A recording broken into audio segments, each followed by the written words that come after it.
ನಮಸ್ಕಾರ ಸ್ನೇಹಿತರೆ, grow Kannada YouTube ಚಾನಲ್ಗೆ ತಮ್ಮೆಲ್ಲರಿಗೂ ಮತ್ತೆ ಸ್ವಾಗತ. ನನ್ನ ಹೆಸರು ನಟರಾಜ್ ಮಾಳವದೆ ಅಂತ. ಸ್ಟಾಕ್ ಮಾರ್ಕೆಟ್ ಮೇಲ್ಗಡೆಗೆ ಹೋಗ್ತಾ ಇದ್ದಾಗ ಎಲ್ಲ ಚೆನ್ನಾಗಿರುತ್ತೆ, ಬಟ್ ಯಾವಾಗ ಸ್ಟಾಕ್ ಮಾರ್ಕೆಟ್ ಕೆಳಗಡೆಗೆ ಮೂವ್ ಆಗಕ್ಕೆ ಶುರು ಆಗುತ್ತೋ, ಬೇರಿಶ್ ಮೂವ್ಮೆಂಟ್ ಗಳು ಸ್ಟಾರ್ಟ್ ಆಗುತ್ತೋ, ಎರಡು ರೀತಿಯಾದಂತಹ ಕೆಟಗರಿ ಆಫ್ ಜನಗಳು ಹುಟ್ಕೊಳ್ತಾರೆ. ನಂಬರ್ ಒನ್, ಸುಮಾರು ಜನ ಇರ್ತಾರೆ. ಇವರು ಅಯ್ಯೋ ಮಾರ್ಕೆಟ್ ಮುಗ್ದೇ ಹೋಯ್ತು, ಮಾರ್ಕೆಟ್ ಇನ್ಮೇಲೆ ಇರೋದೇ ಇಲ್ವೇನೋ ಅಂತ ಯೋಚನೆ ಮಾಡ್ಬಿಟ್ಟು ಅವ್ರು ಇನ್ವೆಸ್ಟ್ಮೆಂಟ್ ಇಂದ ಹೊರಗಡೆ ಬರ್ತಾರೆ. ಬರ್ತಕ್ಕಂಥ ದಿನದಲ್ಲಿ ಅಂದ್ರೆ ಮಾರ್ಕೆಟ್ ಯಾವಾಗ ರಿವರ್ಸಲ್ ಆಗುತ್ತೋ ಆವಾಗ ಪಶ್ಚಾತ್ತಾಪ ಪಡ್ತಾರೆ. ಕ್ಯಾಟಗರಿ ನಂಬರ್ 2 ಜನಗಳೇನಂದ್ರೆ ತುಂಬಾ ಕಡಿಮೆ ಜನಗಳಿರ್ತಾರೆ. ಮಾರ್ಕೆಟ್ ಬೀಳ್ತಾ ಇದೆ, ಬಟ್ ಈ ತರ ಸಿಚುವೇಶನ್ ಅಲ್ಲಿ ಬೆಟರ್ ಆಪರ್ಚುನಿಟಿ ಇರತಕ್ಕಂತಹ, ಕಡಿಮೆ ಬೆಲೆಗೆ ಸಿಗ್ತಕ್ಕಂತಹ ಸ್ಟಾಕ್ಸ್ ಗಳು ಅವೈಲೇಬಲ್ ಇದೆಯಾ ಅಂತ ಯೋಚನೆ ಮಾಡತಕ್ಕಂತಹ ಕೆಲವೊಂದಿಷ್ಟು ಜನಗಳು ಮಾತ್ರ ಸ್ಟಾಕ್ ಮಾರ್ಕೆಟ್ ಅಲ್ಲಿ ಲಾಂಗ್ ಟರ್ಮ್ ಅಲ್ಲಿ ಒಂದು ದುಡ್ಡನ್ನ ಮಾಡ್ತಕ್ಕಂತಹ ಚಾನ್ಸಸ್ ಇರುತ್ತೆ. ಇದೇ ಎಕ್ಸಾಕ್ಟ್ ಕಾರಣ ನಾವು ಇವತ್ತು ಈ ಒಂದು ವಿಡಿಯೋ ಮಾಡ್ತಾ ಇರತಕ್ಕಂಥದ್ದು. ಇವಾಗ ಮಾರ್ಕೆಟ್ ಬೀಳ್ತಾ ಇದೆ, ಈ ಒಂದು ಪ್ರೆಸೆಂಟ್ ಸಿಚುವೇಶನ್ ಅಲ್ಲಿ ನಿಫ್ಟಿ 50 ಇರ್ತಕ್ಕಂಥ Nifty 50 is the main index. ನಮ್ಮೆಲ್ಲರಿಗೂ ಗೊತ್ತಿದೆ. ಓವರ್ ಆಲ್ ಟಾಪ್ ಕಂಪನೀಸ್ ಗಳು ಅಂದ್ರೆ ತುಂಬಾ ದೊಡ್ಡ ಮಟ್ಟಿಗೆ ಬೆಳೆದಿರ್ತಕ್ಕಂಥ ಕಂಪನೀಸ್ ಗಳನ್ನ ಹೊಂದಿರತಕ್ಕಂತಹ ಇಂಡೆಕ್ಸ್ ಆಗಿದೆ ಇದು. ಈ ಇಂಡೆಕ್ಸ್ ಅಲ್ಲಿ ಬರ್ತಕ್ಕಂತಹ ಟಾಪ್ 4 ಕಂಪನೀಸ್ ಗಳನ್ನ ಫಿಲ್ಟರ್ ಔಟ್ ಮಾಡಿದೀವಿ. ನಂಬರ್ 1 ಏನಪ್ಪಾ ಅಂತ ಅಂದ್ರೆ 1,00,000 ಕೋಟಿಗಿಂತ ಜಾಸ್ತಿ ಮಾರ್ಕೆಟ್ ವ್ಯಾಲ್ಯೂ ಅಥವಾ ಮಾರ್ಕೆಟ್ ಕ್ಯಾಪ್ ಇರ್ತಕ್ಕಂತಹ ಕಂಪನಿ ಆಗಿರಬೇಕು. ಸಾಲ ಅಬ್ಸಲ್ಯೂಟ್ಲಿ ಕಡಿಮೆ ಆಗಿರಬೇಕು. ಸೊ ಡೆಟ್ ಟು ಇಕ್ವಿಟಿ ಮೂಲಕ ಸಾಲವನ್ನ ನೋಡ್ತೀವಿ ನಾವು. 1ಕ್ಕಿಂತ ಕಡಿಮೆ ಡೆಟ್ ಟು ಇಕ್ವಿಟಿ ಇರ್ತಕ್ಕಂತಹ ಸ್ಟಾಕ್ಸ್ ಗಳು.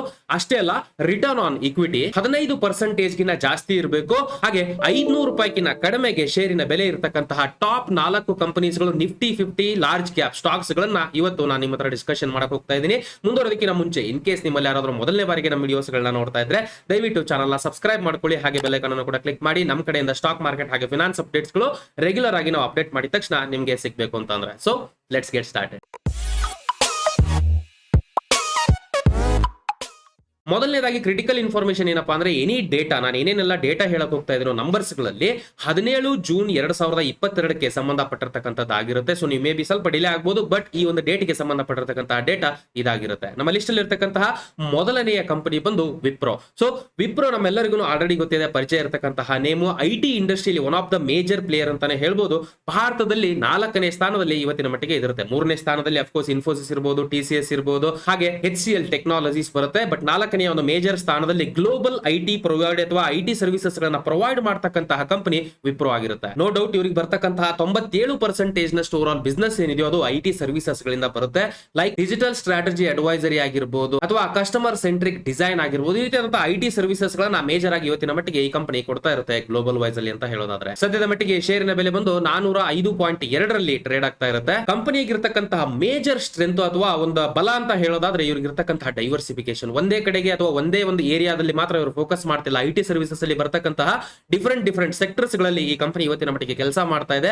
ಅಫ್ಕೋರ್ಸ್ ಯಾವುದೇ ಕಂಪನಿ ಇದೆ ಅಂತಲ್ಲ, ಬೇರೆ ಯಾವುದೇ ಒಂದು ಕಂಪನಿಗೆ ಅವರ ಸರ್ವಿಸಸ್ ಗಳು ಡೈವರ್ಸಿಫೈಡ್ ಆಗಿದ್ದಾಗ ಒಂದು ಹೋದ್ರೂ ಇನ್ನೊಂದು ಸಪೋರ್ಟ್ ಮಾಡ್ತಕ್ಕಂತಹ ಚಾನ್ಸಸ್ ಇರುತ್ತೆ. ಆಬ್ವಿಯಸ್ಲಿ ಇದು ಒಂದು ಮೇಜರ್ ಸ್ಟ್ರೆಂತ್ ಇವತ್ತಿನ ಮಟ್ಟಿಗೆ ವಿಪ್ರೋಗ್ ಆಗಿರುತ್ತೆ. ಬಹುಶಃ ಇದೇ ಕಾರಣಕ್ಕೆ ಅನ್ಸುತ್ತೆ ರೆವಿನ್ಯೂ, ಪ್ರಾಫಿಟ್ಸ್ ಇದೆಲ್ಲ ಕಳೆದ ದಿನಗಳಲ್ಲಿ ಅಥವಾ ಕಳೆದ ಒಂದು ವರ್ಷಗಳಲ್ಲಿ ಕನ್ಸಿಸ್ಟೆಂಟ್ ಆಗಿ ಗ್ರೋತ್ ಹಾಕೊಂಡು ಬಂದಿರೋದು ವಿಪ್ರೋದಲ್ಲಿ. ಹಾಗೆ ಕಂಪನಿಗೆ ಇರತಕ್ಕಂತಹ ಮೇಜರ್ ವೀಕ್ನೆಸ್ ಏನಪ್ಪಾ ಅಂತ ಅಂದ್ರೆ US ಹಾಗೆ ಯುರೋಪಿಯನ್ ಮಾರ್ಕೆಟ್ಸ್ ಗಳ ಮೇಲೆ ಆಲ್ಮೋಸ್ಟ್ ಮೇಜರ್ ಡಿಪೆಂಡೆನ್ಸಿ ಇರುತ್ತೆ. ಇವ್ರದ್ದು ಕಾನ್ಸಂಟ್ರೇಟೆಡ್ ರಿಸ್ಕ್ ಇರುತ್ತೆ. ಅಂದ್ರೆ ಇವರಿಗೆ ಬರ್ತಕ್ಕಂಥ ಬಿಸ್ನೆಸ್ ಅಲ್ಲಿ 80% ನಷ್ಟು ಬಿಸ್ನೆಸ್ ಅಥವಾ ರೆವಿನ್ಯೂ ಇವರಿಗೆ ಓವರ್ ಆಲ್ US ಮಾರ್ಕೆಟ್ಸ್ ಹಾಗೆ ಯುರೋಪಿಯನ್ ಮಾರ್ಕೆಟ್ಸ್ ಇಂದ ಬರ್ತಾ ಇರುತ್ತೆ. ಅಲ್ಲೇನಾದ್ರು ಒಂದು ಪಾಲಿಸೀಸ್ ಗಳಲ್ಲಿ ಚೇಂಜಸ್ ಆಗೋದಿರ್ಬೋದು ಅಥವಾ ಅಲ್ಲೇನಾದ್ರು ಹೆಚ್ಚು ಕಡಿಮೆ ಆದ್ರೆ ಅದರ ಡೈರೆಕ್ಟ್ ಇಂಪ್ಯಾಕ್ಟ್ ಪರಿಣಾಮ ಈ ಕಂಪನಿಗೆ ಬೀರ್ತಕ್ಕಂತಹ ಸಾಧ್ಯತೆಗಳಿರುತ್ತೆ. ಈ ಒಂದು ಕಾನ್ಸಂಟ್ರೇಟೆಡ್ ರಿಸ್ಕ್ ಇದರಲ್ಲಿ ಇರತಕ್ಕಂತಹ ಅಥವಾ ಈ ಕಂಪನಿಗೆ ಇರತಕ್ಕಂತಹ ಮೇಜರ್ ವೀಕ್ನೆಸ್ ಅಂತ ನಾವು ಹೇಳ್ಬೋದು. ಸೊ ಇವಾಗ ವಿಪ್ರೋ ಕಂಪನಿಯ ಒಂದು ಫಿನಾನ್ಷಿಯಲ್ ಮಾಹಿತಿ ಅಥವಾ ಹಣಕಾಸಿನ ವಿಚಾರಗಳನ್ನ ಈ ನಂಬರ್ಸ್ ಅಲ್ಲಿ ಅರ್ಥ ಮಾಡ್ಕೊಳ್ಳೋಣ. ನೀವು ಸ್ಕ್ರೀನ್ ಮೇಲೆ ಗಮನಿಸ್ತಾ ಇರಬಹುದು. ವಿಪ್ರೋ ಕಂಪನಿಯ ಕರೆಂಟ್ ಮಾರ್ಕೆಟ್ ಪ್ರೈಸ್ ನಾನು ಆಲ್ರೆಡಿ ಹೇಳಿರೋ ಪ್ರಕಾರ 405.2 ಟ್ರೇಡ್ ಆಗ್ತಾ ಇದ್ರೆ price to earning ratio 18.16, debt to equity ಬಂದು 0.27 ಆಗಿರುತ್ತೆ. ಕಳೆದ 5 ವರ್ಷದಲ್ಲಿ 7.42% ನಷ್ಟು ಸೇಲ್ಸ್ ಅಲ್ಲಿ ಕಾಂಪೌಂಡೆಡ್ ಗ್ರೋತ್ ನ ಕಂಡಿದ್ರೆ ಕಂಪನಿ 20.33 ಅಷ್ಟು ರಿಟರ್ನ್ ಆನ್ ಇಕ್ವಿಟಿ ಆಗಿರುತ್ತೆ. ಹಾಗೆ ಕಳೆದ 1 ವರ್ಷದಲ್ಲಿ ಹೂಡಿಕೆದಾರರಿಗೆ ನೆಗೆಟಿವ್ ರಿಟರ್ನ್, ಅಫ್ಕೋರ್ಸ್ ಮಾರ್ಕೆಟ್ ಒಂದು ನೆಗೆಟಿವ್ ಅಲ್ಲಿ ಇರೋದ್ರಿಂದ -27.47% ನಷ್ಟು ನೆಗೆಟಿವ್ ರಿಟರ್ನ್ ನ ಹೂಡಿಕೆದಾರರಿಗೆ ತಂದುಕೊಟ್ಟಿದ್ರೆ ಕಳೆದ 5 ವರ್ಷದಲ್ಲಿ 16.18% ನಷ್ಟು ರಿಟರ್ನ್ ಅನ್ನ ಹೂಡಿಕೆದಾರರಿಗೆ ಈ ಕಂಪನಿ ತಂದುಕೊಟ್ಟಿರುತ್ತೆ. ಇನ್ನ ಟೆಕ್ನಿಕಲ್ ಅನಾಲಿಸಿಸ್ ವೈಸ್ ಅಂತ ಹೇಳೋದಾದ್ರೆ 200 ಡೇ ಮೂವಿಂಗ್ ಅವರೇಜ್ ಬಂದು 549.75 ಇರುತ್ತೆ.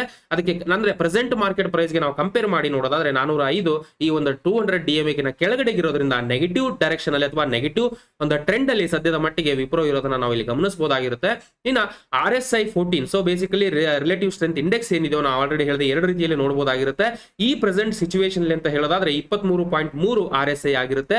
ಇದು ರಿವರ್ಸ್ ರಿವರ್ಸಲ್ ನ ಇಂಡಿಕೇಟ್ ಮಾಡ್ತಕ್ಕಂಥ ಅಥವಾ ಈ ಒಂದು ಪರ್ಟಿಕ್ಯುಲರ್ ಸಿಚುವೇಶನ್ ಇಂದ ಯಾವಾಗಾದ್ರೂ ಬೇಕಾದ್ರೂ ರಿವರ್ಸಲ್ ಆಗ್ತಕ್ಕಂಥ ಚಾನ್ಸಸ್ ಗಳು ಜಾಸ್ತಿ ಇರುತ್ತೆ. ಬಿಕಾಸ್ RSI ಬಂದು 30ಕ್ಕಿಂತ ಕೆಳಗಡೆಗೆ ಟ್ರೇಡ್ ಆಗ್ತಾ ಇರುತ್ತೆ, ವಿಚ್ ಈಸ್ ಓವರ್ ಸೋಲ್ಡ್ ಅಂತ ಹೇಳ್ತಾರೆ. ಅಂದ್ರೆ ಜಾಸ್ತಿ ಮಾರ್ಬಿಟ್ಟಿದ್ದಾರೆ ಈ ಸ್ಟಾಕ್ ಅನ್ನ ಇನ್ವೆಸ್ಟರ್ಸ್ ಗಳು ಅನ್ನೋದನ್ನ ಇಂಡಿಕೇಟ್ ಮಾಡುತ್ತೆ ಈ ಪರ್ಟಿಕ್ಯುಲರ್ ನಂಬರ್. ಇನ್ನು ನಮ್ಮ ಲಿಸ್ಟ್ ಅಲ್ಲಿ ಇರತಕ್ಕಂತಹ ಎರಡನೆಯ ಟಾಪ್ ಕಂಪನಿ ಅಂತ ಹೇಳೋದಾದ್ರೆ ITC. ಸೊ ನಮ್ಮೆಲ್ಲರಿಗೂ ಗೊತ್ತೇ ಇದೆ, ಒಂದೇ ಬಿಸ್ನೆಸ್ ಅಲ್ಲ ಸುಮಾರು ರೀತಿಯಾದಂತಹ ಬಿಸ್ನೆಸ್ ಗಳಲ್ಲಿ ತನ್ನ ಬಿಸ್ನೆಸ್ ಅನ್ನ ಇವತ್ತಿನ ಮಟ್ಟಿಗೆ ಹೊಂದಿರುತ್ತೆ. ಸಿಗರೇಟ್ ಮೇನ್ ಬಿಸ್ನೆಸ್ ಆಗಿರುತ್ತೆ, ಹಾಗೆ ಪೇಪರ್ ಬೋರ್ಡ್ ಇರಬಹುದು, ಹೋಟೆಲ್ಸ್ ಗಳಿರಬಹುದು, ಸುಮಾರು ರೀತಿಯಾದಂತಹ ಕೆಟಗರಿ ಆಫ್ ಬಿಸ್ನೆಸಸ್ ಗಳನ್ನ ITC ಇವತ್ತಿನ ಮಟ್ಟಿಗೆ ಹೊಂದಿರುತ್ತೆ. ಸದ್ಯದ ಮಟ್ಟಿಗೆ 263.3 ಶೇರಿನ ಬೆಲೆ ನಡೀತಾ ಇದ್ರೆ ಇವರು ಬ್ರಾಂಡ್ ಗಳನ್ನ ಕ್ರಿಯೇಟ್ ಮಾಡೋದ್ರಲ್ಲಿ ಬಹಳ ಒಂದು ಸುದ್ದಿ ಮಾಡ್ತಾರೆ. ಬಿಕಾಸ್ ಸುಮಾರು ಬ್ರಾಂಡ್ ಗಳನ್ನ, ತುಂಬಾ ನಂಬರ್ 1 ಬ್ರಾಂಡ್ಸ್ ಗಳನ್ನ ಇವತ್ತಿನ ಮಟ್ಟಿಗೆ ಕಂಪನಿ ಕ್ರಿಯೇಟ್ ಮಾಡಿರುತ್ತೆ. FMCG ಇಂಡಸ್ಟ್ರಿಯಲ್ಲಿ one of the major hand ಇವತ್ತಿನ ಮಟ್ಟಿಗೆ ITC ಹೊಂದಿರುತ್ತೆ ಭಾರತದಲ್ಲಿ. ಕಂಪನಿಯಲ್ಲಿ ಇರತಕ್ಕಂತಹ ಅಗ್ರಿ ಬಿಸ್ನೆಸ್ ಏನಿದೆಯೋ, ರಾ ಮಟೀರಿಯಲ್ಸ್ ಗಳನ್ನ ಇವರ FMCG ಹಾಗೆ ಸಿಗರೇಟ್ ಇಂಡಸ್ಟ್ರಿಗೆ ಪ್ರೊವೈಡ್ ಮಾಡುತ್ತೆ. ವಿತ್ ಇನ್ ಇಂಡಸ್ಟ್ರಿಯಲ್ಲೇ ಇರತಕ್ಕಂತಹ ಅಗ್ರಿ ಬಿಸ್ನೆಸ್ ಅಥವಾ ಅಗ್ರಿ ಸೆಗ್ಮೆಂಟ್ ಏನಿದೆಯೋ ಈ ಕಂಪನಿಗೆ ಇರತಕ್ಕಂತಹ ಮೇಜರ್ ಸ್ಟ್ರೆಂತ್ ಅಂತ ನಾವು ಹೇಳ್ಬೋದು. ಬಿಕಾಸ್ ಇವರು ಬೇರೆಯವ್ರ ಮೇಲೆ ಡಿಪೆಂಡ್ ಆಗ್ತಕ್ಕಂತಹ ಚಾನ್ಸಸ್ ಬಹಳ ಕಡಿಮೆ ಇರುತ್ತೆ. ಇಲ್ಲಿ ಇವ್ರಿಗೆ ಬೇಕಾಗಿರ್ತಕ್ಕಂತಹ ಮಟೀರಿಯಲ್, ಬೇರೆ ಬಿಸ್ನೆಸ್ ಗೆ ಬೇಕಾಗಿರ್ತಕ್ಕಂತಹ ಮಟೀರಿಯಲ್ ಇವ್ರದೇ ಇನ್ನೊಂದು ಕಂಪನಿಯಿಂದ ಸಿಗ್ತಾ ಇರೋದೇ one of the major strength ಅಂತ ಹೇಳ್ಬೋದು ITC ಅಲ್ಲಿ. ಹಾಗೆ ಕಂಪನಿಗೆ ಇರತಕ್ಕಂತಹ ಮೇಜರ್ ಡಿಪೆಂಡೆನ್ಸಿ ಸಿಗರೇಟ್ ಮೇಲೆ ಇರುತ್ತೆ. ಇವ್ರ ರೆವೆನ್ಯೂ ಇರಬಹುದು ಅಥವಾ ಪ್ರಾಫಿಟ್ಸ್ ಗಳಿರಬಹುದು, ಮೇಜರ್ ಪೋರ್ಷನ್ ಇವರಿಗೆ ಸಿಗರೇಟ್ ಬಿಸ್ನೆಸ್ ಇಂದ ಬರ್ತಾ ಇರುತ್ತೆ. ಸಿಗರೇಟ್ ಬಿಸ್ನೆಸ್ ಅನ್ನೋದು ಏನಿದೆಯೋ one of the mostly regulated, ಸುಮಾರು ಒಂದು ರೆಗ್ಯುಲೇಟೆಡ್ ಫ್ರೇಮ್ ವರ್ಕ್ ಅಲ್ಲಿ ಇವರು ಕೆಲಸ ಮಾಡಬೇಕಾಗಿರುತ್ತೆ. Obviously one of the major weakness ಅಂತ ಹೇಳ್ಬೋದು ಡಿಪೆಂಡೆನ್ಸಿ ಇವ್ರದ್ದು ಸಿಗರೇಟ್ ಬಿಸ್ನೆಸ್ ಮೇಲೆ ಜಾಸ್ತಿ ಇರೋದನ್ನ. ಹಾಗೆ ಇನ್ನೊಂದು ಇಂಪಾರ್ಟೆಂಟ್ ಇನ್ಫಾರ್ಮೇಶನ್ ಏನಪ್ಪಾ ಅಂದ್ರೆ, ಇಂಡಿಯಾದಲ್ಲಿ ಅಥವಾ ಭಾರತದಲ್ಲಿ ಸದ್ಯದ ಮಟ್ಟಿಗೆ ಸಿಗರೇಟ್ ಕನ್ಸ್ಯೂಮ್ಷನ್ ಅಥವಾ ಸಿಗರೇಟ್ ಸೇರ್ತಕ್ಕಂತಹ ಒಂದು ಕನ್ಸ್ಯೂಮ್ಷನ್ ಏನಿದೆಯೋ ದಿನೇ ದಿನೇ ಕಡಿಮೆ ಆಗ್ತಾ ಇರೋದನ್ನ ನಾವು ಗಮನಿಸಿದೀವಿ ರೀಸೆಂಟ್ ಆಗಿ. ಇದ್ರ ನಿಟ್ಟಿನಲ್ಲಿ ಬರ್ತಕ್ಕಂಥ ಓವರ್ ಆಲ್ ಇದನ್ನೆಲ್ಲ ಮೀರಿ ಯಾವ ರೀತಿ ಕಂಪನಿ ಪರ್ಫಾರ್ಮ್ ಮಾಡುತ್ತೆ, ಸಿಗರೇಟ್ ಇಂಡಸ್ಟ್ರಿ ಇರ್ಬೋದು ಅಥವಾ ಬೇರೆ ಇಂಡಸ್ಟ್ರಿಯಲ್ಲಿ ಯಾವ ರೀತಿ ತನ್ನ ಪೊಸಿಷನ್ ನ ಉಳಿಸ್ಕೊಳ್ಳುತ್ತೆ ಅನ್ನೋದನ್ನ ನಾವು ಕಾದ್ ನೋಡಬೇಕಾಗಿದೆ. ಇವಾಗ ITC ಫೈನಾನ್ಷಿಯಲ್ ಮಾಹಿತಿ ಅಥವಾ ಹಣಕಾಸಿನ ವಿಚಾರಗಳನ್ನ ನಂಬರ್ಸ್ ಗಳಲ್ಲಿ ಅರ್ಥ ಮಾಡ್ಕೊಳ್ಳೋಣ. ನೀವು ಸ್ಕ್ರೀನ್ ಮೇಲೆ ಗಮನಿಸ್ತಾ ಇರಬಹುದು, ITC ಪ್ರೆಸೆಂಟ್ ಮಾರ್ಕೆಟ್ ಪ್ರೈಸ್ 263.3 ಆಗಿದ್ರೆ ಪಿ ರೇಷಿಯೋ ಬಂದು 21.26, ಡೆಟ್ ಟು ಇಕ್ವಿಟಿ 0, ಯಾವುದೇ ರೀತಿಯ ಸಾಲ ಕಂಪನಿ ಇಲ್ಲ ಅಂತ ಹೇಳ್ಬೋದು. ಕಳೆದ 5 ವರ್ಷದಲ್ಲಿ ಓವರ್ ಆಲ್ 7.24% ನಷ್ಟು ಸೇಲ್ಸ್ ಅಲ್ಲಿ ಗ್ರೋತ್ ಕಂಡಿದ್ರೆ ಕಂಪನಿ. ರಿಟರ್ನ್ ಆನ್ ಈಕ್ವಿಟಿ ಬಂದು 24.82 ಆಗಿರುತ್ತೆ. ಕಳೆದ 1 ವರ್ಷದಲ್ಲಿ 28.03 ರಿಟರ್ನ್ ಅನ್ನ ಹೂಡಿಕೆದಾರರಿಗೆ ತಂದುಕೊಟ್ಟಿದ್ರೆ, ಕಳೆದ 5 ವರ್ಷದಲ್ಲಿ ನೆಗೆಟಿವ್ ರಿಟರ್ನ್, ಆಲ್ಮೋಸ್ಟ್ ಕಾಸ್ಟ್ ಒಂದು ರಿಟರ್ನ್ ಅಂತ ಹೇಳ್ಬೋದು. -3.01% ನಷ್ಟು ರಿಟರ್ನ್ ಅನ್ನ ಕಳೆದ 5 ವರ್ಷದಲ್ಲಿ ITC ಹೂಡಿಕೆದಾರರಿಗೆ ತಂದುಕೊಟ್ಟಿರುತ್ತೆ. ಇನ್ನ 200 ಡೇ ಮೂವಿಂಗ್ ಅವರೇಜ್ 240.72 ಇರುತ್ತೆ. ಅದಕ್ಕೆ ಪ್ರೆಸೆಂಟ್ ಪ್ರೈಸ್ ನ ಕಂಪೇರ್ ಮಾಡಿ ನೋಡೋದಾದ್ರೆ ಓವರ್ ಆಲ್ ಪಾಸಿಟಿವ್ ಟ್ರೆಂಡ್ ಅಲ್ಲಿ ಸದ್ಯದ ಮಟ್ಟಿಗೆ ITC ಟ್ರೇಡ್ ಆಗ್ತಾ ಇರೋದನ್ನ ನಾವು ಗಮನಿಸಬಹುದು. 200 ಡೇ ಮೂವಿಂಗ್ ಅವರೇಜ್ ಪ್ರಕಾರ RSI 14 ಬಂದು 45.6, ಆಲ್ಮೋಸ್ಟ್ 30ಕ್ಕಿಂತ ಜಾಸ್ತಿನೇ ಇದೆ. ಓವರ್ ಆಲ್ 60ಕ್ಕಿಂತ ಕೆಳಗಡೆಗಿದೆ. ಸೊ ನ್ಯೂಟ್ರಲ್ ಸೆಂಟಿಮೆಂಟ್ ನ ಇಂಡಿಕೇಟ್ ಮಾಡುತ್ತೆ ಟ್ರೆಂಡ್ ವೈಸ್ ಅಂತ ಹೇಳೋದಾದ್ರೆ. ಬಟ್ ಸದ್ಯದ ಮಟ್ಟಿಗೆ ಒಂದು ಫೇರ್ಲಿ ಪ್ರೈಸ್ಡ್ ಒಂದು ಸಿಚುವೇಶನ್ ನ ಇಂಡಿಕೇಟ್ ಮಾಡ್ತಾ ಇದೆ RSI 14 ಬಂದು ಓವರ್ ಆಲ್ ITC ಅಲ್ಲಿ. ಆಮೇಲೆ ಇರ್ತಕ್ಕಂತಹ ಮೂರನೇ ಕಂಪನಿ ಬಂದು ಕೋಲ್ ಇಂಡಿಯಾ. ಹೆಸರು ಹೇಳೋ ಪ್ರಕಾರನೇ ಕೋಲ್ಗೆ ಸಂಬಂಧಪಟ್ಟಿರ್ತಕ್ಕಂಥ ಎಕ್ಸ್ಪ್ಲೋರೇಷನ್ ಇರ್ಬೋದು, ಪ್ರೊಡಕ್ಷನ್ ಇರ್ಬೋದು, ಕೋಲ್ ರಿಲೇಟೆಡ್ ಕೆಲಸವನ್ನ ಮಾಡ್ತಕ್ಕಂತಹ ಕಂಪನಿ ಆಗಿದೆ. ಇದನ್ನ ಮಹಾರತ್ನ ಕಂಪನಿ ಅಂತಾನು ಕೂಡ ಹೇಳ್ತಾರೆ. ಬಿಕಾಸ್ ಕೆಲವೊಂದಿಷ್ಟು ಕಂಪನಿಗಳನ್ನ ಮಹಾರತ್ನ ಕಂಪನೀಸ್ ಗಳಲ್ಲಿ ಇವತ್ತಿನ ಮಟ್ಟಿಗೆ ಭಾರತದಲ್ಲಿ ಇನ್ಕ್ಲೂಡ್ ಮಾಡಿರ್ತಾರೆ. ಅದರಲ್ಲಿ ಕೋಲ್ ಇಂಡಿಯಾ ಕೂಡ ಒಂದಾಗಿರುತ್ತೆ. ಭಾರತದಲ್ಲಿರ್ತಕ್ಕಂತಹ ಕಮರ್ಷಿಯಲ್ ಎನರ್ಜಿ ಕನ್ಸ್ಯೂಮ್ಷನ್ ಪ್ರಕಾರ ಅಂತ ನೋಡೋದಾದ್ರೆ 55% ನಷ್ಟು ಅಕೌಂಟಬಿಲಿಟಿ ಕೋಲ್ ಇಂಡಿಯಾಗೆ ಸೇರುತ್ತೆ, ವಿಚ್ ಇಸ್ ಹ್ಯೂಜ್ ಅಂತ ಹೇಳ್ಬೋದು over all commercial energy consumption ಪ್ರಕಾರ ಅಂತ ಹೇಳೋದಾದ್ರೆ. ಇದಷ್ಟೇ ಅಲ್ಲ, 82% ನಷ್ಟು ಓವರ್ ಆಲ್ ಕಾಂಟ್ರಿಬ್ಯೂಷನ್ ಇದೆಯೋ ಕಂಪನಿ ಕಡೆಯಿಂದ ಕೋಲ್ ಪ್ರೊಡಕ್ಷನ್ ಗೆ ಸಂಬಂಧಪಟ್ಟ ಹಾಗೆ ಆಗ್ತಾ ಇದೆ ಸದ್ಯದ ಮಟ್ಟಿಗೆ ಭಾರತದಲ್ಲಿ. ಸೊ ಫಾರ್ 182.6 182.6 ಶೇರಿನ ಬೆಲೆ ನಡೀತಾ ಇದ್ರೆ ಓವರ್ ಆಲ್ ಕಂಪನಿಗೆ ಇರತಕ್ಕಂತಹ ಮೇಜರ್ ಸ್ಟ್ರೆಂತ್ ಅಂತ ಹೇಳೋದಾದ್ರೆ ಇವತ್ತಿನ ಮಟ್ಟಿಗೆ ಇವರ ಇಂಡಸ್ಟ್ರಿಯಲ್ಲಿ ಇರತಕ್ಕಂತಹ robust demand. Because energy consumption ಏನಿದೆಯೋ, ಎಲೆಕ್ಟ್ರಿಸಿಟಿ ಕನ್ಸ್ಯೂಮ್ಷನ್ ಇರ್ಬೋದು, ಎನರ್ಜಿ ಕನ್ಸ್ಯೂಮ್ಷನ್ ದಿನೇ ದಿನೇ ಜಾಸ್ತಿ ಆಗಕ್ಕೆ ಹೋಗ್ತಾ ಇದೆ. ಪಾಪ್ಯುಲೇಷನ್ ಜಾಸ್ತಿ ಆದಾಗೆ ಎನರ್ಜಿ ಕನ್ಸ್ಯೂಮ್ಷನ್ ಜಾಸ್ತಿ ಆಗುತ್ತೆ.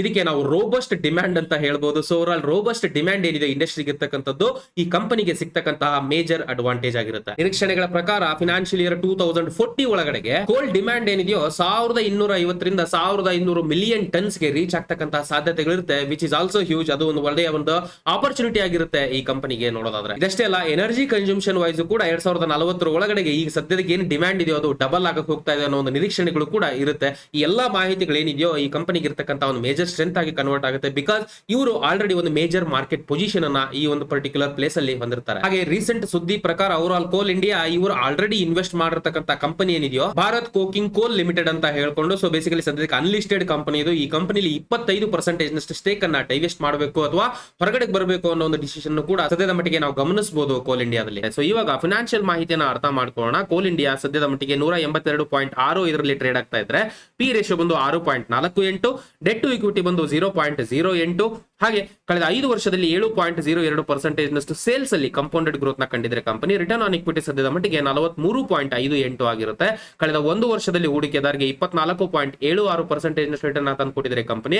ಕಳೆದ 5 ವರ್ಷದಲ್ಲಿ ನೆಗೆಟಿವ್ ರಿಟರ್ನ್ ಅಂದ್ರೆ 6.51% ನಷ್ಟು ನೆಗೆಟಿವ್ ರಿಟರ್ನ್ ಅನ್ನ ಈ ಕಂಪನಿ ತಂದುಕೊಟ್ಟಿರುತ್ತೆ. ಸದ್ಯದ ಮಟ್ಟಿಗೆ 200 ಡೇ ಮೂವಿಂಗ್ ಅವರೇಜ್ 172.09 ಟ್ರೇಡ್ ಆಗ್ತಾ ಇರುತ್ತೆ. ಅಂದ್ರೆ current market price 200 day moving average ಗಿಂತ ಜಾಸ್ತಿ ಇರೋದನ್ನ ನಾವು ಇಲ್ಲಿ ಗಮನಿಸಬಹುದು, which indicates the positive strength ಅಂತ ನಾವು ಹೇಳ್ಬೋದು. ಹಾಗೆ RSI ಕೂಡ ಒಂದು ನ್ಯೂಟ್ರಲ್ ಸೆಂಟಿಮೆಂಟ್ ಅನ್ನ ಇಂಡಿಕೇಟ್ ಮಾಡೋದನ್ನ ನಾವು ಇಲ್ಲಿ ಗಮನಿಸ್ತಾ ಇರಬಹುದು. 42.9 ಇದು RSI. ಸೊ 40ರಿಂದ 60ರ ಒಂದು ಸಿಚುವೇಶನ್ ಇರೋದ್ರಿಂದ ನ್ಯೂಟ್ರಲ್ ಸೆಂಟಿಮೆಂಟ್ ಅನ್ನ RSI ಇಂಡಿಕೇಟ್ ಮಾಡ್ತಾ ಇದೆ. ವೆಲ್, ನಮ್ಮಲ್ಲಿ ಇಷ್ಟಲ್ಲಿರತಕ್ಕಂತಹ 4ನೇ ಕಂಪನಿ ಬಂದು ಲಾಸ್ಟ್ ಕಂಪನಿ ಬಂದು ONGC, oil and natural gas corporation ಅಂತ ಹೇಳ್ಕೊಂಡು ಹೆಸರು ಹೇಳೋ ಪ್ರಕಾರನೇ ಕ್ರೂಡ್ ಆಯಿಲ್ ಇರಬಹುದು, ಹಾಗೆ ಈ ಒಂದು ನ್ಯಾಚುರಲ್ ಗ್ಯಾಸ್ ಗೆ ಸಂಬಂಧಪಟ್ಟ ಹಾಗೆ ಮೇಜರ್ ಪ್ಲೇಯರ್ ಆಗಿರ್ತಾರೆ ಇವತ್ತಿನ ಮಟ್ಟಿಗೆ ಭಾರತದಲ್ಲಿ ಇವರು. ಅಷ್ಟೇ ಅಲ್ಲ, ಈ ಫೀಲ್ಡ್ ರಿಲೇಟೆಡ್ 71% ನಷ್ಟು ಕಾಂಟ್ರಿಬ್ಯೂಷನ್ ಏನಿದೆಯೋ ಪ್ರೊಡಕ್ಷನ್ ರಿಲೇಟೆಡ್ ಈ ಕಂಪನಿಯಿಂದಾನೆ ಸಿಗ್ತಾ ಇದೆ ಭಾರತಕ್ಕೆ ಇವತ್ತಿನ ಮಟ್ಟಿಗೆ ನೋಡೋದಾದ್ರೆ. ಹಾಗೆ ಈ ಕಂಪನಿನೂ ಕೂಡ ಮಹಾರತ್ನ ಕಂಪನೀಸ್ ಗಳಲ್ಲಿ ಇನ್ಕ್ಲೂಡ್ ಆಗಿರತಕ್ಕಂತ ಕಂಪನಿ ಆಗಿದೆ. ಮೋಸ್ಟ್ ಪ್ರಾಫಿಟಬಲ್ PSUs ಗಳಲ್ಲಿ ONGC ಕೂಡ ಒಂದಾಗಿರುತ್ತೆ ಇವತ್ತಿನ ಮಟ್ಟಿಗೆ ಅಂತ ನೋಡೋದಾದ್ರೆ. ಕಂಪನಿಯಲ್ಲಿ ಇವತ್ತಿನ ಮಟ್ಟಿಗೆ 93.5% ನಷ್ಟು ಓವರ್ ಆಲ್ ರೆವಿನ್ಯೂ ಏನಿದೆಯೋ ಡೊಮೆಸ್ಟಿಕ್ ಇಂದ ಬರೋದಾದ್ರೆ, ಇನ್ ಮಿಕ್ಕಿರೋ 6.5% ನಷ್ಟು ಓವರ್ ಆಲ್ ರೆವಿನ್ಯೂ ಇವರಿಗೆ ಇಂಟರ್ನ್ಯಾಷನಲ್ ಟ್ರೇಡ್ಸ್ ಗಳಿಂದ ಬರುತ್ತೆ. ONGC ವಿದೇಶ ಇರಬಹುದು, HPCL ಇರಬಹುದು, MRPL ಇರಬಹುದು, ಈ ರೀತಿಯಾದಂತಹ ಒಂದು ಕಂಪನೀಸ್ ಗಳಲ್ಲಿ ಸಬ್ಸಿಡರಿಗಳಾಗಿ ಅಥವಾ ಜಾಯಿಂಟ್ ವೆಂಚರ್ ಆಗಿ ಇವತ್ತಿನ ಮಟ್ಟಿಗೆ ಕಂಪನಿ ಕೆಲಸ ಮಾಡ್ತಾ ಇದೆ. ಸದ್ಯದ ಮಟ್ಟಿಗೆ 141.45 ಒಂದು ಶೇರಿನ ಬೆಲೆಯಲ್ಲಿ ಇವತ್ತಿನ ಮಟ್ಟಿಗೆ ONGC ನಡೀತಾ ಇದ್ರೆ, ಕ್ರೂಡ್ ಆಯಿಲಿನ ಬೆಲೆ ಜಾಸ್ತಿ ಆಗ್ತಾ ಇತ್ತು ರೀಸೆಂಟ್ ಆಗಿ, ನಾವೆಲ್ಲ ಗಮನಿಸಿದೀವಿ. ತುಂಬಾ ಒಂದು ಹೈಯೆಸ್ಟ್ ಲೆವೆಲ್ ಅಲ್ಲಿ ರೀಚ್ ಆಗಿದೆ ಕ್ರೂಡ್ ಆಯಿಲ್ನ ಪ್ರೈಸ್. ಅದರ ಒಂದು ಡೈರೆಕ್ಟ್ ಬೆನಿಫಿಟ್ ಅಥವಾ ಪರಿಣಾಮ ಈ ಕಂಪನಿ ಮೇಲೆ ಬೀರಿದೆ. ಅದರ ಒಂದು ಲಾಭವನ್ನ ಈ ಕಂಪನಿ ಕೂಡ ಪಡೆದಿದೆ ಇವತ್ತಿನ ಮಟ್ಟಿಗೆ ಅಂತ ನೋಡೋದಾದ್ರೆ. ಕ್ರೂಡ್ ಆಯಿಲ್ ಅನ್ನ ಬ್ಲಾಕ್ ಗೋಲ್ಡ್ ಅಂತಾನೆ ಹೇಳ್ತಾರೆ. ಡಿಮ್ಯಾಂಡ್ ಏನಿದೆ ಕ್ರೂಡ್ ಆಯಿಲ್ ಇರತಕ್ಕಂಥದ್ದು ಬರ್ತಕ್ಕಂಥ ದಿನಗಳಲ್ಲಿ ಜಾಸ್ತಿ ಆಗಬಹುದು ಅನ್ನೋ ಒಂದು ನಿರೀಕ್ಷಣೆಗಳು ಕೂಡ ಇರುತ್ತೆ. ಅಷ್ಟೇ ಅಲ್ಲ, ಈಗ ಸದ್ಯದ ಮಟ್ಟಿಗೆ ಆಗ್ತಾ ಇರತಕ್ಕಂತಹ ಚೇಂಜಸ್ ಗಳೇನಿದೆಯೋ ಕ್ರೂಡ್ ಆಯಿಲ್ ಅಲ್ಲಿ ಬರ್ತಕ್ಕಂತಹ ಒಂದು ಪ್ರೈಸ್ ಹೈಕ್ಸ್ ಗಳು ಈ ಕಂಪನಿಗೆ ಬೆನಿಫಿಟ್ ಆಗಿ ಕನ್ವರ್ಟ್ ಆಗುತ್ತೆ. ಇದು one of the major strength ಅಂತ ಹೇಳ್ಬೋದು ಕಂಪನಿಗೆ. ಹಾಗೆ ವೀಕ್ನೆಸ್ ಕೂಡ ಇರುತ್ತೆ. ಇದರ ವೀಕ್ನೆಸ್ ಅಂತ ಹೇಳೋದಾದ್ರೆ, ಇವರ ಒಂದು ಪ್ರೈಸಿಂಗ್ ಪವರ್ ಏನಿದೆಯೋ ಓವರ್ ಆಲ್ ಇಂಟರ್ನ್ಯಾಷನಲ್ ಆಯಿಲ್ ಹಾಗೆ ಗ್ಯಾಸಸ್ ಮೇಲೆ ಡಿಪೆಂಡ್ ಆಗಿರುತ್ತೆ. ಅಲ್ಲಿ ಏನ್ ಚೇಂಜಸ್ ಆದ್ರೂ ಕೂಡ ಅದರ ಇಂಪ್ಯಾಕ್ಟ್ ಇದ್ರ ಮೇಲೆ ಬರುತ್ತೆ. ಇದು ಒಂದ್ ಕಡೆಯಿಂದ ಪಾಸಿಟಿವ್ ಆಗಿ ಇಂಪ್ಯಾಕ್ಟ್ ಆದ್ರೂ ಕೂಡ ಪ್ರೈಸಿಂಗ್ ಪವರ್ ಕಂಪನಿಗೆ ಕಡಿಮೆ ಇರುತ್ತೆ. ಇದು one of the major weakness. ಅಷ್ಟೇ ಅಲ್ಲ, ಯಾವಾಗೆಲ್ಲ ಇಂಟರ್ನ್ಯಾಷನಲ್ ಡೀಲ್ಸ್ ಗಳು ಇನ್ಕ್ಲೂಡ್ ಆಗುತ್ತೋ ಗವರ್ಮೆಂಟ್ ಪಾಲಿಸೀಸ್ ಗಳಿರ್ಬೋದು, ಫ್ರೇಮ್ ವರ್ಕ್ ಗಳಿರ್ಬೋದು, ಅಥವಾ ರೆಗ್ಯುಲೇಷನ್ಸ್ ಗಳಿರ್ಬೋದು ಜಾಸ್ತಿ ಇರುತ್ತೆ. ಆ ಒಂದು ರೆಗ್ಯುಲೇಷನ್ಸ್ ರೂಲ್ಸ್ ಗಳ ಪ್ರಕಾರ ಕಂಪನಿ ನಡ್ಕೊಳ್ಬೇಕಾಗಿರುತ್ತೆ. ಸೊ ಈ ರೀತಿಯಾದಂತಹ ಪಾಲಿಸೀಸ್ ಗಳಲ್ಲಿ ಅಥವಾ ಒಂದು ರೆಗ್ಯುಲೇಷನ್ಸ್ ಗಳಲ್ಲಿ ಏನೇ ಒಂದು ಇಮಿಡಿಯೇಟ್ ಚೇಂಜಸ್ ಬಂದ್ರು ಕೂಡ ಅದು ಇಮಿಡಿಯೇಟ್ ಪರಿಣಾಮ ಈ ಕಂಪನಿ ಮೇಲೆ ಬೀರುತ್ತೆ. ಇದು one of the major weakness ಆಗಿರುತ್ತೆ ಕಂಪನಿಗೆ ಇರತಕ್ಕಂಥದ್ದು. ಇವಾಗ ONGC ಕಂಪನಿಯ ಫೈನಾನ್ಷಿಯಲ್ ಮಾಹಿತಿಯನ್ನ ನಂಬರ್ ವೇದಲ್ಲಿ ಅರ್ಥ ಮಾಡ್ಕೊಳ್ಳೋಣ. ನೀವು ಸ್ಕ್ರೀನ್ ಮೇಲೆ ಗಮನಿಸ್ತಾ ಇರಬಹುದು. ONGC ಪ್ರೆಸೆಂಟ್ ಮಾರ್ಕೆಟ್ ಪ್ರೈಸ್ ಅಥವಾ ಕರೆಂಟ್ ಮಾರ್ಕೆಟ್ ಪ್ರೈಸ್ ಬಂದು 141.45 ಆಗಿದ್ರೆ, ಪ್ರೈಸ್ ಟು ಅರ್ನಿಂಗ್ ರೇಷಿಯೋ ಬಂದು 3.79 ಆಗಿದ್ರೆ, ಡೆಟ್ ಟು ಇಕ್ವಿಟಿ ರೇಷಿಯೋ ಬಂದು 0.47 ಆಗಿರುತ್ತೆ. ಕಳೆದ 5 ವರ್ಷದಲ್ಲಿ 13.48% ನಷ್ಟು ಸೇಲ್ಸ್ ಅಲ್ಲಿ ಕಂಪೌಂಡೆಡ್ ಗ್ರೋತ್ ನ ಕಂಡಿದ್ರೆ ಕಂಪನಿ. ರಿಟರ್ನ್ ಆನ್ ಇಕ್ವಿಟಿ ಸದ್ಯದ ಮಟ್ಟಿಗೆ 19.56 ಇರುತ್ತೆ. ಹಾಗೆ ಕಳೆದ 1 ವರ್ಷದಲ್ಲಿ 17.62% ನಷ್ಟು ರಿಟರ್ನ್ ಹೂಡಿಕೆದಾರರಿಗೆ ತಂದುಕೊಟ್ಟಿದೆ ಕಂಪನಿ. ಕಳೆದ 5 ವರ್ಷದಲ್ಲಿ ನೆಗೆಟಿವ್ ರಿಟರ್ನ್ ಅಗೇನ್ -3.28% ನಷ್ಟು ನೆಗೆಟಿವ್ ರಿಟರ್ನ್ ಅನ್ನ ಹೂಡಿಕೆದಾರರಿಗೆ ಕಂಪನಿ ತಂದುಕೊಟ್ಟಿರುತ್ತೆ. ಪ್ರೆಸೆಂಟ್ 200 ಡೇ ಮೂವಿಂಗ್ ಅವರೇಜ್ ಬಂದು 152.27 ಇರುತ್ತೆ. So present market price 200 day moving average ಗಿನ ಕೆಳಗಡೆ ಇರೋದ್ರಿಂದ ನೆಗೆಟಿವ್ ಟ್ರೆಂಡ್ ಅನ್ನ ಇಂಡಿಕೇಟ್ ಮಾಡ್ತಾ ಇದೆ ಅಂತ ಹೇಳ್ಬೋದು. ಇದು ಹಾಗೆ RSI ಬಂದು 34.740 ಕೆಳಗಡೆ ಇದೆ. ಅಫ್ಕೋರ್ಸ್ ಡೌನ್ ಟ್ರೆಂಡ್ ಅಲ್ಲಿ ಇದೆ ಅಂತ ಹೇಳ್ಬೋದು. ಬಟ್ 30 ಕೆಳಗಡೆ ಇದೆ ಏನಾದ್ರೂ ಹೋಗಿದ್ದೆ ಆದ್ರೆ ಆಪರ್ಚುನಿಟಿನ ಹುಡುಕ್ತಕ್ಕಂತ ಒಂದು ಸಾಧ್ಯತೆಗಳನ್ನ ನಾವು ಜಾಸ್ತಿ ಮಾಡ್ಕೋಬೇಕು. ಬಿಕಾಸ್ RSI 30 ಕೆಳಗಡೆ ಹೋದಾಗ ಓವರ್ ಸೋಲ್ಡ್ ಪೊಸಿಷನ್ ನ ಇಂಡಿಕೇಟ್ ಮಾಡುತ್ತೆ. ಇದೆ 4 ಮೇಜರ್ ಕಂಪನೀಸ್ ಗಳಾಗಿರುತ್ತೆ. ನಿಫ್ಟಿ 50 ಬಂದಿರತಕ್ಕಂತ ಕಂಪನೀಸ್ ಗಳು 500 ಕೆಳಗಡೆ ಟ್ರೇಡ್ ಆಗ್ತಾ ಇದ್ದು, ಹಾಗೆ ಮೇಜರ್ ಒಂದು ಫಿಲ್ಟ್ರೇಷನ್ಸ್ ಗಳನ್ನ ರಿಟರ್ನ್ ಇರಬಹುದು, ಹಾಗೆ ಸಾಲವನ್ನ ಇಂಡಿಕೇಟ್ ಮಾಡತಕ್ಕಂತ ನಂಬರ್ ನ ನೋಡ್ಕೊಂಡು ನಾವು ಫಿಲ್ಟರ್ ಮಾಡಿದ್ವಿ.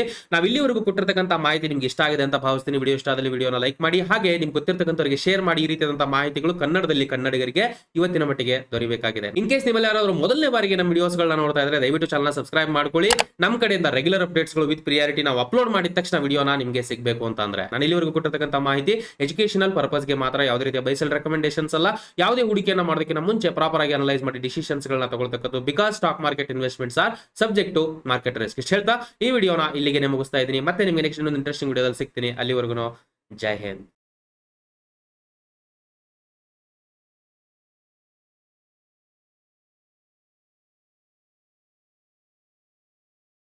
Investment in securities market are subject to market risks. Read all the related documents carefully before investing. Please read the risk disclosure documents carefully before investing in equity shares, derivatives, mutual fund, and or other instruments traded on the stock exchanges.